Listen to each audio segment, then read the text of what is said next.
Bah, arrêtez un peu les conneries, là, non?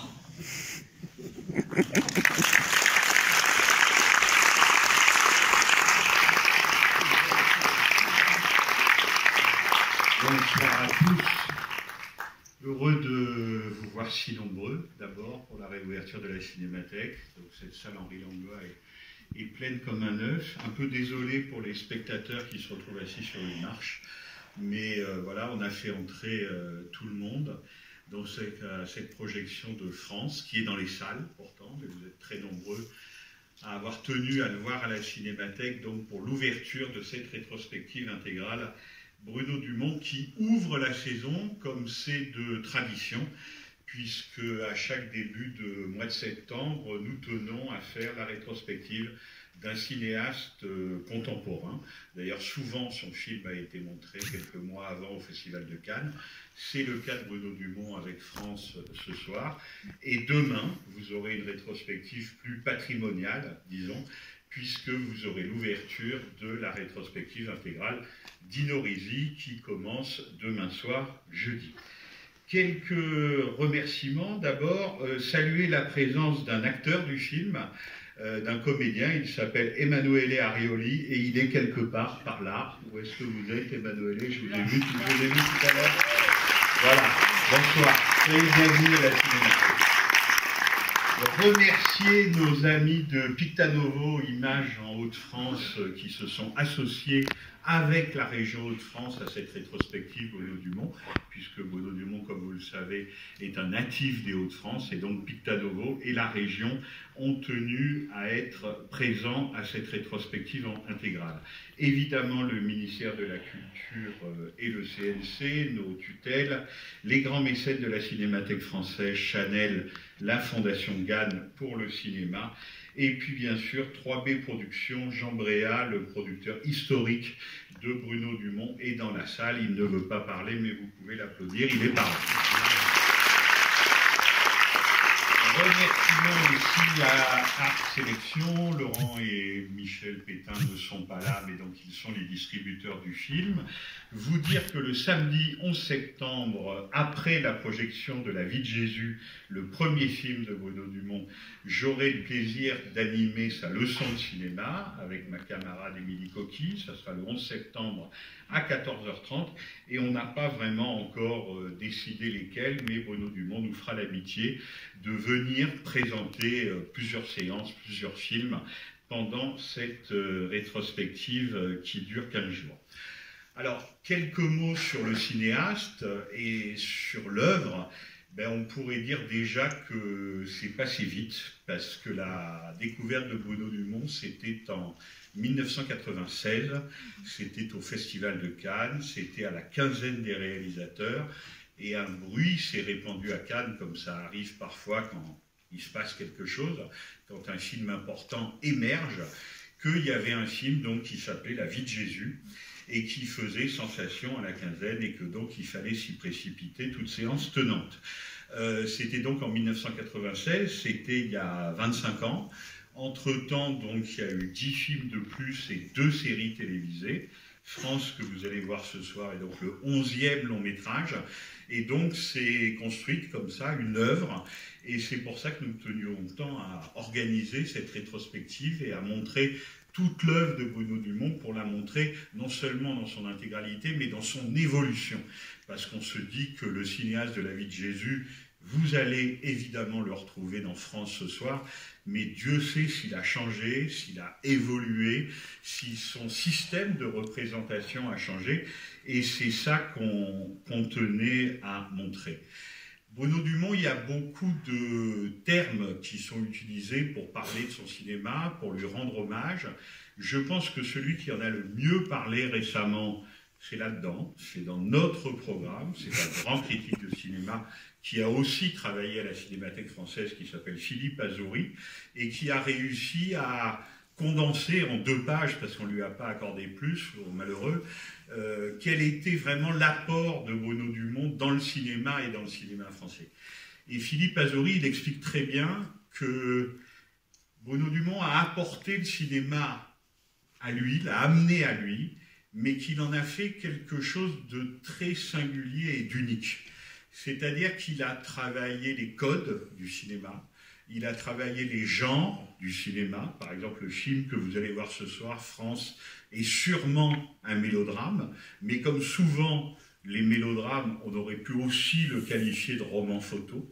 Donc les genres du cinéma, mais aussi ses codes de représentation, tout ça a été amené genre après genre, le film de guerre, le film historique, la comédie, et même ce débat très actuel, très contemporain, entre cinéma pour grand écran et série pour télévision, et bien même ça, Bruno Dumont en a fait quelque chose de très personnel, et à lui, en faisant ces 2 séries pour la télévision.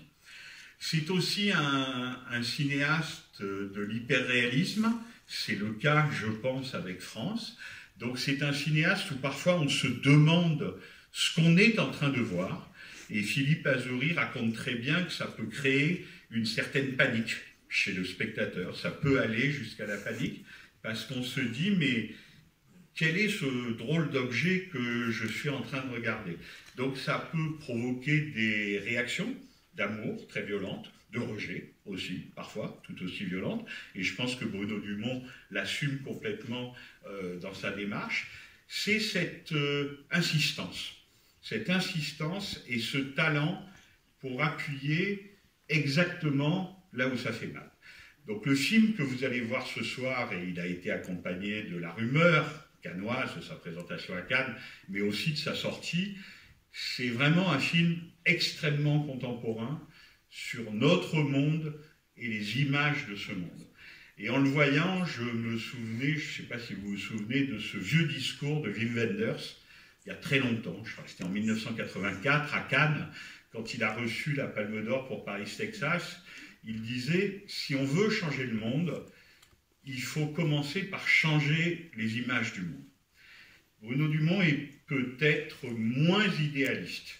Lui, ce qu'il dit avec ce film et ce qu'il dit avec un certain nombre de ses films, mais surtout avec celui-là, c'est à quoi finirons-nous par ressembler, nous, spectateurs, humains, à quoi finirons-nous par ressembler à force de regarder des images qui sont elles-mêmes totalement dégénérées?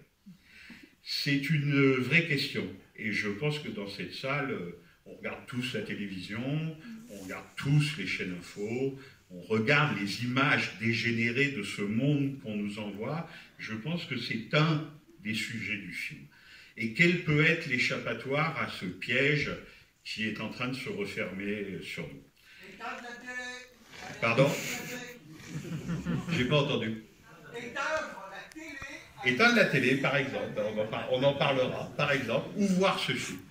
Et enfin, la dernière chose, avant d'appeler Bruno Dumont et de lui laisser la parole, c'est que j'ai un autre ami, critique de cinéma, qui s'appelle Serge Kalansky, qui parfois exagère, mais il peut avoir des idées. Il m'a dit, mais quand même, il y a un film de Rossellini qui s'appelle Europe 51, et je trouve que France, le film et le personnage interprété, et comment parler assez doux, ressemblent à l'itinéraire du personnage interprété par Ingrid Bergman dans Europe 51 de Roberto Rossellini. Alors, je ne vous dis pas que France devrait s'appeler France 2021 ou Europe 2021, mais je vous dis simplement, il me semble que effectivement, c'est peut-être le film qui plane, dont l'ombre bienveillante plane sur ce film-là. Voilà, pour toutes ces raisons, je vous demande d'accueillir Bruno Dumont.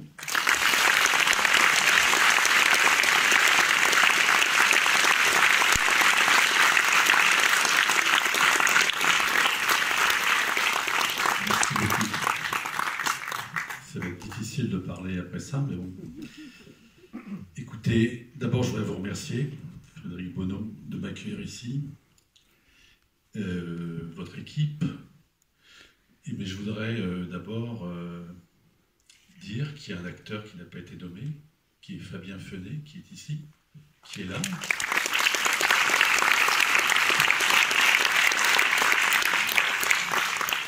Qui a joué dans Maloute et qui est ici dans ce film-là. Il y a d'autres acteurs que vous allez découvrir qui sont ici, mais que vous ne connaissez pas, parce qu'ils ne sont pas connus. Vous les connaîtrez en sortant de la salle tout à l'heure. Je voudrais particulièrement saluer mon équipe qui est là.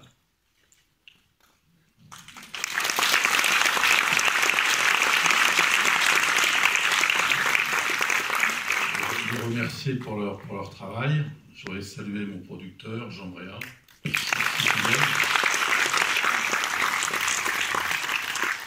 Et ensuite, je voudrais vous dire quelque chose à vous.